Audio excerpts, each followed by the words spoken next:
কালকে যখন আমরা এখানে ছিলাম প্রথমে তখন তো হচ্ছে অনেক স্টুডেন্ট একদম দগ্ধ অবস্থায় ছিল, অনেকে হচ্ছে মারা গেছে, গার্ডিয়ান ছিল না, কোনো খবর ছিল না যে কার বাচ্চা।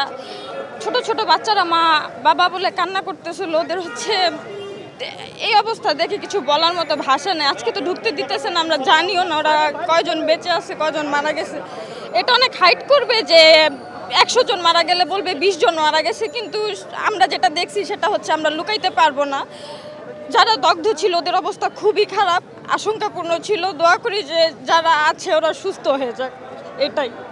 আর হাইড না করা হোক, কারণ বাবা মা সবার সন্তানই অনেক কষ্ট করে লালন পালন করে। ছোট ছোট বাচ্চারা কালকে হচ্ছে স্কুলে গেছে ক্লাস করতে, ক্লাস করে বাসায় যাবে, বাসায় না যে ওরা হচ্ছে একদম আমাদের সবাইকে ছেড়েই চলে গেছে। এখন বাবা মা এটা কিভাবে মেনে নিবে আমরা সেটা বুঝতে পারতেছি না, আমরা তাদেরকে কিভাবে সাহায্য করবো সেটাও বুঝতে পারতেছি না। আসি যতক্ষণ পর্যন্ত না মানে পরিস্থিতি কাম ডাউন হইতেছে, যে কোনো হেল্পের জন্য আসি। ক্যাম্পাস থেকে সবাই আসছে, কিন্তু কিছু করার নাই, আমরা আমাদের হাতে কিছু নাই, আল্লাহর উপরই সব কিছু ছেড়ে দিছি আর কি।